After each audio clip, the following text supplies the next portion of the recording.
falling places for you. Okay, we'll just listen to a financial analyst, Mr. Gabriel Dakolo, who contributed via telephone on the program. Now, the program today is looking at 2021 budget performance and prospects of 2022 budget. I'm going to throw the line up open, and the number to call is L705 149 3324. I'll take it again. L705 149 3324. Let me be a little bit deliberative with it. L705 149 3324. And when you call in, please, no name calling. Let's look at 2021 budget performance and prospects of 2022 budget. And so before then, let's take a short break. Okay, there's a caller on the line. Hello, good morning. Good morning. Happy New Year. Good morning. Happy New Year to you too. Thank you.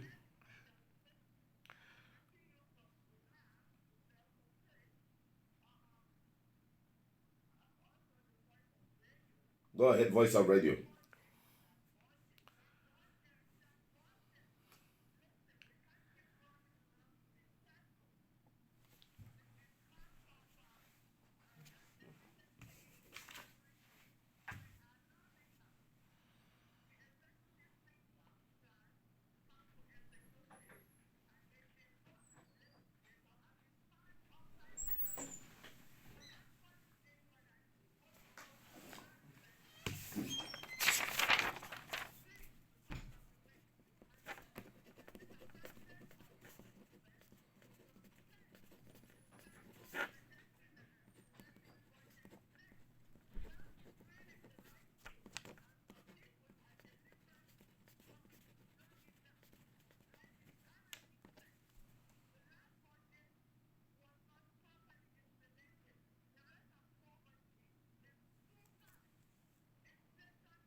Have a prosperous 2022. And the topic we're looking at is 2021 budget performance and prospects of 2022 budget. The number is L705 149 3324. L705 149 3324. Hello, good morning. Please, your name and where you're calling from. Hello, hello. Please, you are sounding muffled. Move the telephone away from your mouth a little bit. And your name and where you're calling from? Oh, Sadiq, welcome. Happy New Year. Go ahead. Thank you.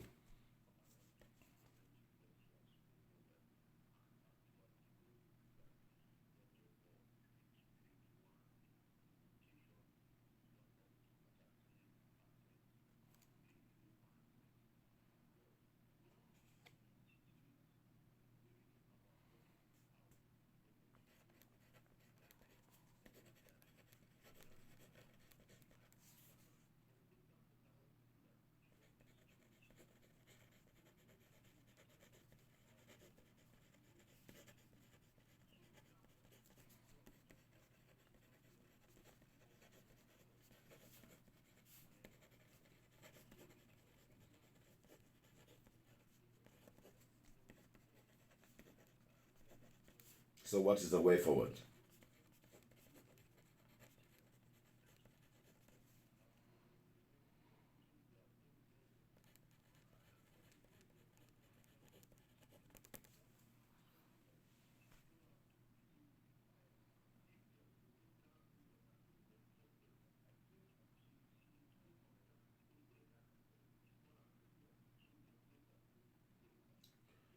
So, what is the way forward?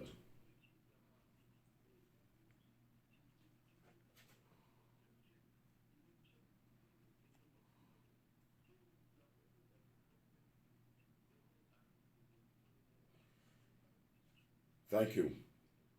Thank you very much. 0705 149 3324. 0705 149 3324. Hello, good morning. Hello? Hello, good morning. Could you please turn down the volume on your radio set?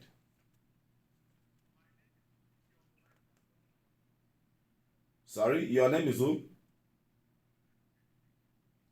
Can you do me a favor? Please turn down the volume on your radio set. Turn down the volume on your radio set. Good morning. Your name and where you're calling from?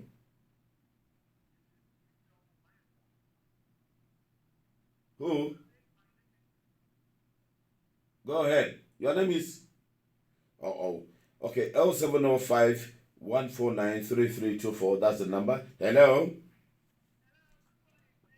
Good morning.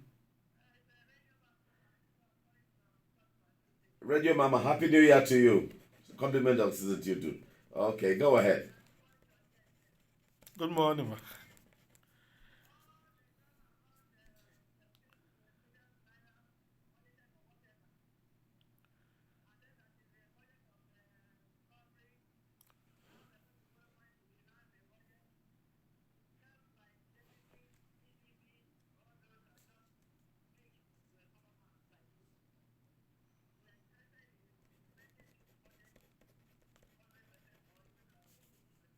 Good.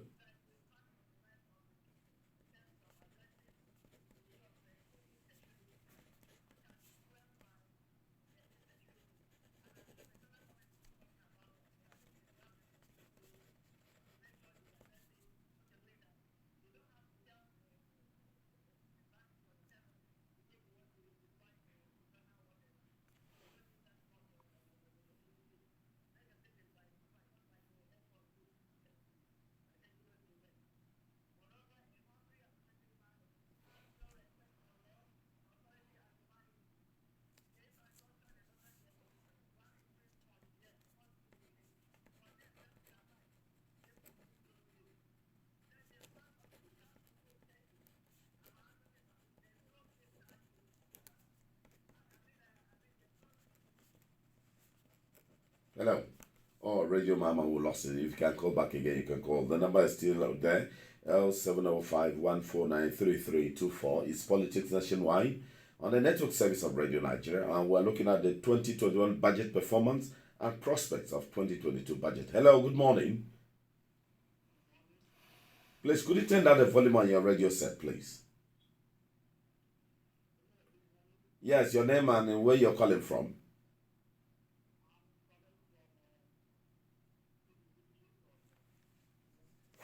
Could you please do me a favor and turn down the volume on your radio set?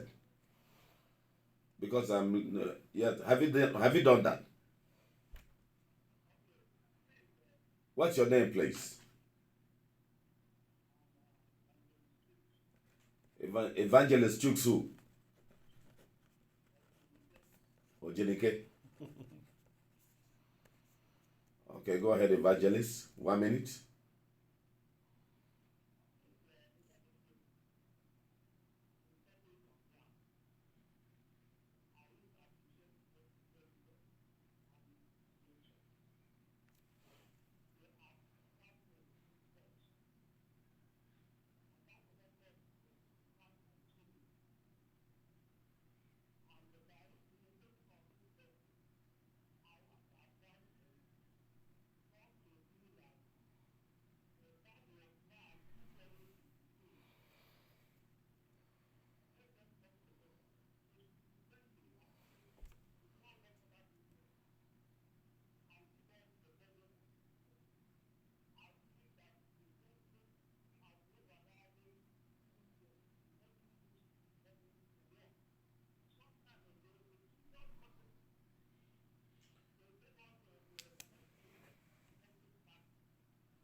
So, what is your call?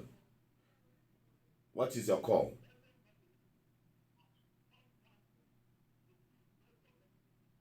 Okay. Thank you. Thank you, Evangelist. 0705 149 3324. 0705 149 3324. I hope Dr. Galadima Simon, you are making notes of the contributions. You are going to react after this. Hello, good morning. Happy New Year to you. Good morning. Your name and where you're calling from, please. Fine, thank you. You?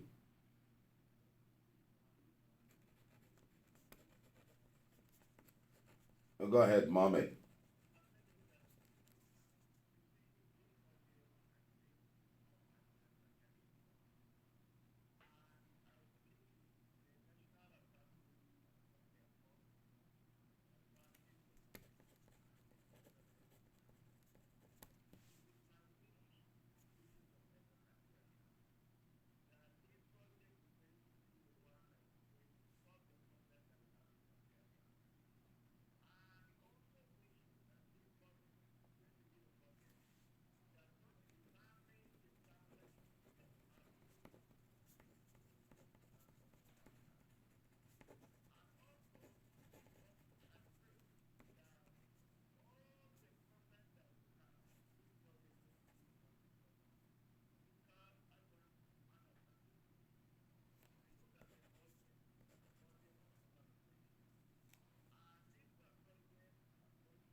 Okay.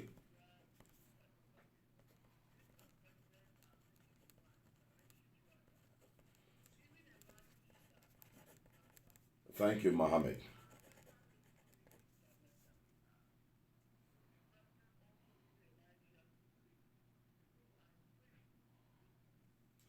Yeah, okay, you pray that this budget is implemented to the fullest. Okay, Dr. Galadima Simon, you've been listening to all these contributions. Will you want to react to these contributions? Yes, I'm happy that Nigerians are interested in what is happening because as citizens, we owe it to our leaders to hold them to account, to hold their feet to the fire. And we should not just accept things as they are being passed to us. We should scrutinize and ask questions. That's what it means to be an active citizen. And I remember Voice of Nigeria. I said the National Assembly has distorted the budget.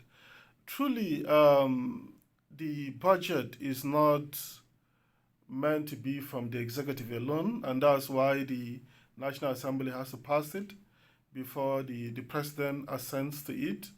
But if you are changing things, if you are adjusting things, because it's a prerogative to do that, you have to give justification, you have to give explanation. You don't just do things because you have the powers to.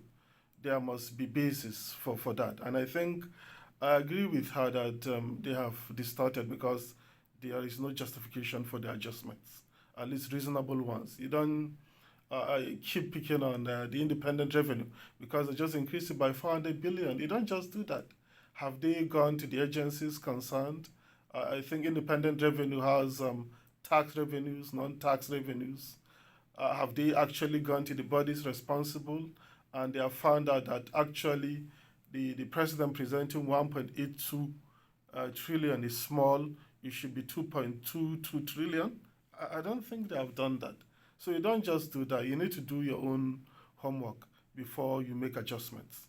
Then Sadiq Umar from Jos said that No, Radio Bama from Jos.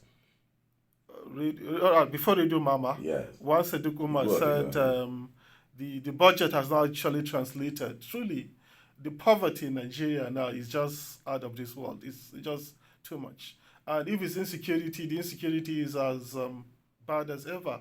So it has not actually translated. If you ask any man on the street, he has not seen anything. So if you have a budget, if you have a plan to help the economy, to reduce unemployment, to ensure price stability, because these are the objectives of any macroeconomic agency, whether the fiscal authority which is responsible for the budget, or the monetary authority. So if inflation is still high, if unemployment is still high, if economic growth is still down there, then there's a huge problem. I'm not trying to discount the effort that the government is making, but people need to actually see it. It's not just by telling us that 70% of the budget has been implemented. How has it translated? So Radio Mama from Jos said is along the same line also to Sadiq Umar, that they haven't seen anything, and Nigerians are very angry because they are hungry. And if you look at, I think it was the World Bank that said our poverty rate, our high inflation rate, are actually fueling crime rate in Nigeria. So truly, there is a nexus between uh, misery when you have high inflation, you have high unemployment, you understand, and so many other economic malaise, and then crime. So crime will likely go up. And unless you do something about that, then things may continue to be the same. And Evangelist Chooks, talked about pardon. Yes, pardon, you don't just, I know is a new nomenclature when Buhari came to power, the current president, and they started talking about it. So, pardon, when you impute things that shouldn't be without recourse, I understand why you were asking the difference, because it looks like it's padded, but I want to be cautious. I don't want to jump to conclusion that it's actually padded. I think we need more reasons to conclude that it's padding. They may have justification, maybe they'll present it later, I don't know. So I think we should give them the benefit of the doubt. Then for Mohammed from Nasarawa said that he hopes that the budget solves our problem pertaining to insecurity, for example. And I think that's the overarching objective of the budget. And I think security has the largest share. It has the lion's share of the budget at more than 2 trillion. Not only the army, not only the military, the police and internal security and others. Office of the National Security Advisor. A lot of money has been allocated for that. So we hope that we shall actually see a reduction in insecurity this year. That's our fervent hope. So not only that, the government is also giving a lot of attention to education and health and infrastructure. So we hope that all these things will be seen by Nigerians, that education improves, we have better healthcare delivery, and also we see infrastructure so that Nigeria will be a better place for everybody. The Buhari administration has been crying and sounding diversification. An emphasis has been on agriculture. And I think the sector has performed well. But then why should monies allocated to that sector be reduced by the National Assembly? All right. What I remember is they impute a lot of things into the different agencies of agriculture to the tune of tens of billions. And agriculture is important. We have this problem. We always keep shouting diversify, diversify, diversify. But in actual sense, we still focus on primary sector. We need to go beyond that. And I think the National Assembly shouldn't have just changed the budget either for agriculture or for any other without recourse to the bodies that presented it, would actually worked on the allocations. You shouldn't just unilaterally change things like that. And I don't know their reasons, I don't know their explanation for doing that, but I think we should give them the benefit of the doubt. Benefit of the doubt. The National Assembly is not a rubber stamp. They expected to just sign without making any inputs in the budget. Yeah. Are they expected to sign without doing any inputs? No. So you're okay with what they did? Yeah, the way they went about it. That's the problem. Okay. It's within their powers. So now let's talk about the 2021 budget implementation. What is your assessment of the performance of the 2021 budget? The president said they have implemented the capital. They have released the releases for capital projects, 100%, and that's really commendable. But we actually have to see it on ground. It has to translate to actually benefits to the general citizenry. And the minister of finance saying that 70% of the budget, and they hope that they will continue implementing it maybe till the end of the first quarter of this year. I think it's good this way that they're determined to have it fully implemented. I know that if you ask anybody that out there, he will tell you that he has not seen anything. We are a country of over 200 million people, and our budget is one of the most measly. Compared to our GDP, our budget is really small. I think our budget is probably in the region of maybe 10+% of GDP. That's not really encouraging. Doctor, some people are saying the budget or 2021 budget was not fully implemented, or it was not implemented even half. And the Minister of Finance is saying about 70% of the budget are being implemented. Do you agree with that assertion? I think the authority here is the Minister of Finance. Yes. If you are questioning what she's saying, then you have to give us reasons. You don't just sit at home and then pontificate about the budget. It's not done like that. Okay, it's not done like that. Yes. What is the implementation of extension of the 2021 budget implementation to March this year, particularly on the traditional January to December budget cycle? Actually, is not ideal. The law should have expired on the 31st of December last year, but I think the government is compelled by circumstances to extend it till the end of March this year. And I think it's not actually bad. I don't know about the legality of that, because the law says it expires by the 31st of December every year. So I don't know about that. Maybe a legal expert will be in a better position to explain. But I think economically it's good.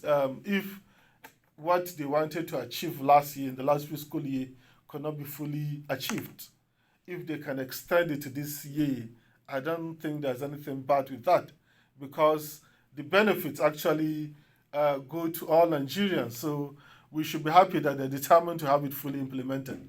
So that's my take on it. Okay, so I want you to please, Dr. Simon, tell Nigerians in 2 minutes about this. Sorry, in 1 minute. Okay, there's a call on the line. Hello, good morning.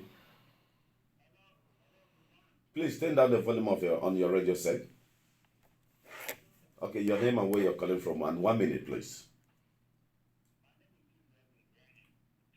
It's a Happy New Year. Go ahead. Happy New Year. So go ahead. Thank you.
Okay.